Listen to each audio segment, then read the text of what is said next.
Good day everyone. आज हम biology के चैप्टर 1 से ब्रांचेस ऑफ बायोलॉजी को स्टडी करेंगे। By the way, I am Kash, your virtual teacher, and welcome to my YouTube channel learn with E. हम concept discuss करने के साथ साथ बुक से रीडिंग भी करेंगे। बुक से रीडिंग करते हुए हम शॉर्ट क्वेश्चंस भी मार्क करते जाएंगे। वीडियो देखते हुए आपने लेड पेंसिल और हाइलाइटर अपने पास रखना है ताकि आप साथ साथ क्वेश्चंस लिखते जाएं और इम्पोर्टेंट टेक्स्ट हाईलाइट करते जाएं। Got my point? That's great. So learners, आज हम फर्स्ट 8 ब्रांचेस ऑफ बायोलॉजी को डिस्कस करेंगे, from morphology to genetics. Are you ready? So let's get started. Branches or subfields of biology.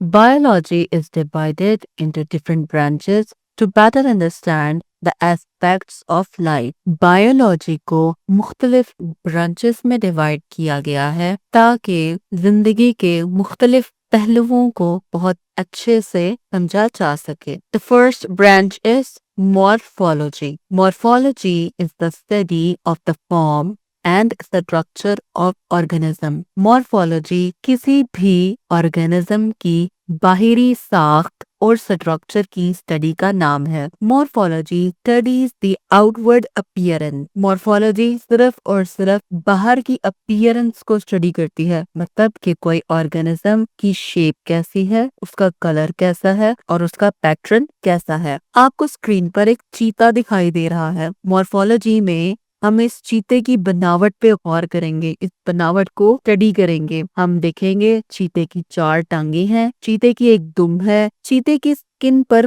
Pattern कैसा है। ये सब चीजें हम मॉर्फोलॉजी में स्टडी करते हैं। As well as internal structures like organs. हमारे अंदरूनी अज़ा को भी हम स्टडी मॉर्फोलॉजी में करते हैं। अब अंदरूनी अज़ा को हम देखेंगे, इसका कलर क्या है, इसकी अपीयरेंस कैसी है और इसका पैटर्न कैसा है। जैसे कि आपको स्क्रीन पर स्टमक दिखाई दे रहा है। स्टमक की शक्ल अल्फाबेट जे से मिलती है। स्टमक का कलर देखेंगे हम और इसकी अपीयरेंस देखेंगे, जैसे कि जो स्टमक है वो एक मस्कुलर बैग है। स्टमक जस्ट मसल से मिलकर बना हुआ है। Got my point? नेक्स्ट हम एक और एग्जांपल ले लेते हैं लंग की। हम लंग्स को देखेंगे। हमारी चेस्ट कैविटी में 2 लंग्स प्रेजेंट होते हैं। विंड पाइप आगे से जाकर 2 शाखों में डिवाइड हो जाता है। ये इसकी अपीयरेंस है। इसी तरह हम हार्ट की अपीयरेंस देखते हैं।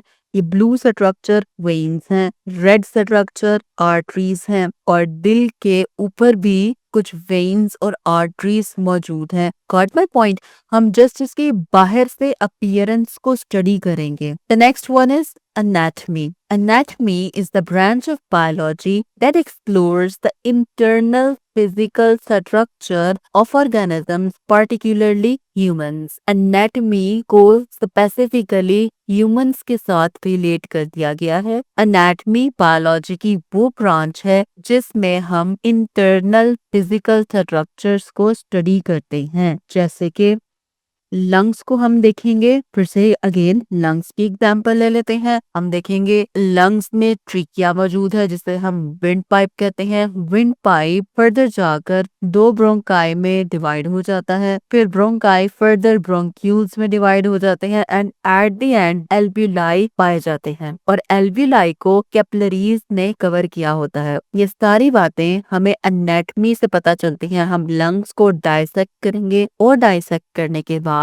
हमें इन सब चीजों का पता चलेगा। The next example is heart की एनाटॉमी को स्टडी करने से हमें पता चलता है हार्ट के 4 चैम्बर्स होते हैं। हार्ट में 2 एट्रियास मौजूद होते हैं। हार्ट में 2 वेंट्रिकल्स मौजूद होते हैं। It helps in disease diagnosis, medical device development and improving quality of life. Anatomy को स्टडी करने से हमें किसी भी बीमारी को डायग्नोस करने में हेल्प मिलती है। हम बेटर से बेटर मेडिकल डिवाइसेस को डेवलप कर सकते हैं और अपनी क्वालिटी ऑफ लाइफ को इम्प्रूव कर सकते हैं। हम एक और एग्जांपल लेंगे। हम एग्जांपल लेंगे डाइजेस्टिव सिस्टम के ऑर्गन्स की। डाइजेस्टिव सिस्टम में सबसे पहले एसोफेगस मौजूद होती है, फिर हमारे पास स्टमक आएगा, फिर these are small intestine and this one is large intestine.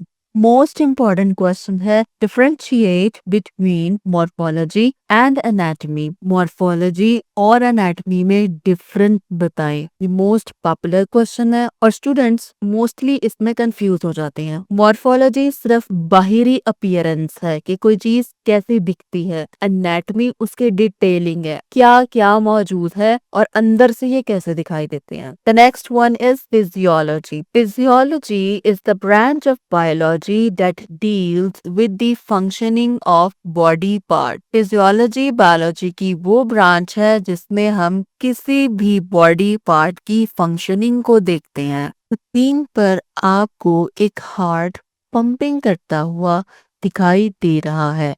These are two atrias। ये atrias है और these are two ventricles। ये ventricles हैं। For example, how the blood circulatory system transport vital substances throughout the body। हम देखते हैं कि हमारा सर्कुलेटरी सिस्टम पूरी बॉडी में ब्लड को कैसे डिस्ट्रीब्यूट करता है। हार्ट ब्लड को पंप करेगा, oxygenated blood which is in colour red पूरी बॉडी में डिस्ट्रीब्यूट होगा, जबकि पूरी बॉडी से डीऑक्सीजनेटेड ब्लड लंग्स की तरफ जाएगा। Got my point. The next one is histology। Histology is the microscopic study of tissues। Tissues की माइक्रोस्कोपिक लेवल पर स्टडी करने को हम हिस्टोलॉजी कहते हैं। अब सवाल ये पैदा होता है, टिश्यूज क्या होते हैं? बुक ने हमें इधर ही आंसर कर दिया। Tissues are the group of cells that have similar function. Tissues cells के ग्रुप को कहते हैं और वो तमाम के तमाम सेल्स एक ही काम परफॉर्म कर रहे होते हैं। स्क्रीन पर आपको एक हार्ट दिखाई दे रहा है और आपको कार्डिक टिश्यूज दिखाई दे रही हैं। Tissues are the group of cells. ये ग्रुप ऑफ सेल्स है और सब के सब सेल्स मिलकर टिश्यू बनाते हैं और ये सेम काम परफॉर्म कर रहे होते हैं। Tissue examination helps in disease diagnosis. जब भी हम एक टिश्यू को एग्जाम करते हैं, माइक्रोस्कोप के नीचे देखते हैं, तो हमें किसी भी बीमारी को डायग्नोस करने में हेल्प मिलती है। ड्रग स्टडीज मतलब हर रोज मार्केट में नई से नई अद्वियात आ रही हैं। उन ड्रग्स को टेस्ट करने के लिए हिस्टोलॉजी का सहारा लिया जाता है। And understanding organ structure and function. किसी भी ऑर्गन के स्ट्रक्चर को समझने के लिए हम हिस्टोलॉजी की हेल्प लेते हैं। जब हम हार्ट के टिश्यूज को स्टडी करते हैं तो हमें पता चलता है कि जो हार्ट के टिश्यूज हैं वो इस तरह से आपस में कनेक्टेड हैं। हिस्टोलॉजी से हमें पता चलता है जो कार्डिक टिश्यूज हैं वो स्ट्राइएटेड होते हैं, मतलब उन पे बैंड्स बने होते हैं और ये आपस में इंटरकनेक्टेड होते हैं। हम एक और एग्जांपल देखते हैं स्टमक की। हिस्टोलॉजी ऑफ स्टमक से हमें पता चलता है जो हमारा स्टमक है इसमें मेनली 4 टाइप्स ऑफ टिश्यूज मौजूद होते हैं, which is epithelial tissues, muscular tissues, connective tissues and nervous tissues. The next one is cytology. Cytology is the study of cell. Cell की स्टडी को हम साइटोलॉजी कहते हैं। The building block of life. Cell जिंदगी का building block है। Cytologists unveil the fundamental structures of cells and their organelles। Cytologists cell को study करते हैं और हमें बताते हैं कि इसके अंदर कौन कौन से ऑर्गेनालिज है और वो क्या काम परफॉर्म करते हैं। They also study the mechanisms of cell division। Cell और उसके ऑर्गेनालिज को स्टडी करने के साथ साथ साइटोलॉजिस्ट सेल डिवीजन को भी स्टडी करते हैं। वो बताते हैं कि एक सेल 2 सेल्स में कैसे डिवाइड होता है और इस दौरान सेल के अंदर कौन कौन सी चेंजेस रोनुमा होती हैं। Blue box are very important. ये एमसीक्यूज के हवाले से इंपॉर्टेंट होती हैं, या आपने बिल्कुल मिस नहीं करना है। The human body contains over 30 trillion cells. Human body में तकरीबन 30 ट्रिलियन सेल्स मौजूद होते हैं। Various types of cells possess unique structure। मुख्तलिफ किस्म के सेल्स यूनिक स्ट्रक्चर्स के होते हैं। जैसा कि आपको स्क्रीन पर मुख्तलिफ किस्म के सेल दिखाई दे रहे हैं, muscle cell, blood cell, sperm cell, nerve cell और स्किन सेल। सेल्स के मुख्तलिफ स्ट्रक्चर उनके फंक्शन की वजह से मुख्तलिफ होती हैं। The next one is molecular biology. Molecular biology deals with the study of biological molecules like carbohydrates, proteins, lipids, and nucleic acids. Molecular biology में हम कार्बोहाइड्रेट्स के स्ट्रक्चर्स, प्रोटीन के स्ट्रक्चर की बॉडी में कैसे काम करते हैं, कहाँ कहाँ इन्वॉल्व होते हैं, इनको हम स्टडी करते हैं। उसके अलावा न्यूक्लिक एसिड्स जैसे कि एडेनिन, गुआनिन, थाइमिन और साइटोसिन जो डीएनए का इम्पॉर्टेंट हिस्सा है को स्टडी करते हैं। Molecular biologist also study fundamental life processes. Fundamental life processes में photosynthesis, Krebs cycle, cellular respiration और इलेक्ट्रॉन ट्रांसपोर्ट चेन शामिल है। These are fundamental life processes. आपने इन मुश्किल नामों को देखकर घबराना नहीं है। जैसे जैसे हम फर्दर मूव करते जाएंगे, हम each and every detail पढ़ते जाएंगे। Develop drugs and create genetically modified organisms. Molecular biologist अद्वियात बनाने में मोलेकुलर बायोलॉजी की मदद लेते हैं और जीएमओ यानी जेनेटिकली मॉडिफाइड ऑर्गेनिजम्स को क्रिएट करते हैं।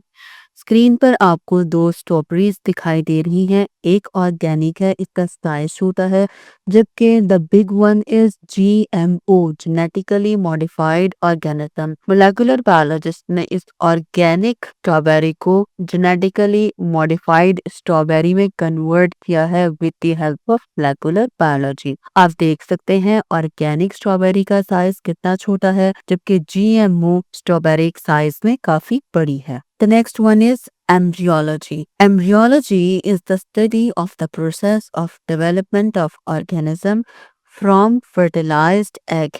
एक fertilized egg से एक पूरे organism बनने के अमल के दौरान इस fertilized egg में जिस कदर changes आती हैं वो embryology के अंदर स्टडी की जाती है।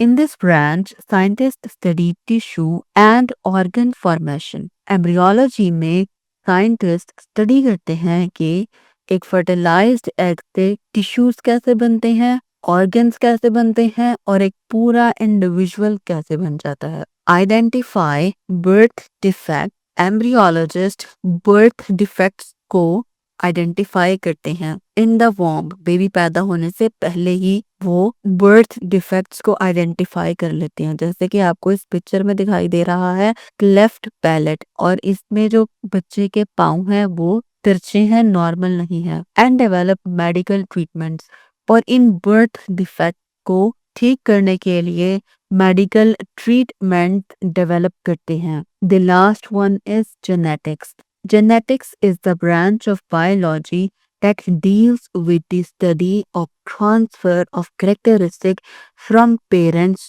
to offspring. Genetics बायोलॉजी की वो ब्रांच है जिसमें हम स्टडी करते हैं करेक्टरिस्टिक्स यानी खसूसियात पेरेंट से बच्चों में कैसे मुंतकिल होती हैं। जैसे पिक्चर में आपको दिखाई दे रहा है, फादर के हेयर ब्लैक कलर के हैं और मदर के ब्राउन कलर के। दो बच्चों के जो हेयर कलर हैं वो ब्लैक हैं और दो बच्चों के हेयर कलर ब्राउन है। ब्लैक कलर और ब्राउन कलर ये पेरेंट्स की कैरेक्टरिस्टिक खसूसियात हैं। इन्होंने अपनी खसूसियात बच्चों में ट्रांसफर की in the form of gene. In genetics, scientists also study the causes of genetic disorders. Genetics में साइंटिस्ट किसी भी जेनेटिक डिसऑर्डर की वजह मालूम करते हैं। जेनेटिक डिसऑर्डर होते हैं मौरूसी बीमारियां जो वालिदैन से बच्चों में मुंतकिल होती हैं। And develop better varieties of plants and animals. With the help of genetics, scientist better varieties of plants और एनिमल्स को बनाने में कामयाब हो चुके हैं। तो लर्नर्स, नेक्स्ट लेसन में हम रिमेनिंग ब्रांचेस ऑफ बायोलॉजी को स्टडी करेंगे, which are paleontology, taxonomy, ecology, marine biology, pathology, immunology, and pharmacology. Learners, stay connected with us. Good luck, everyone.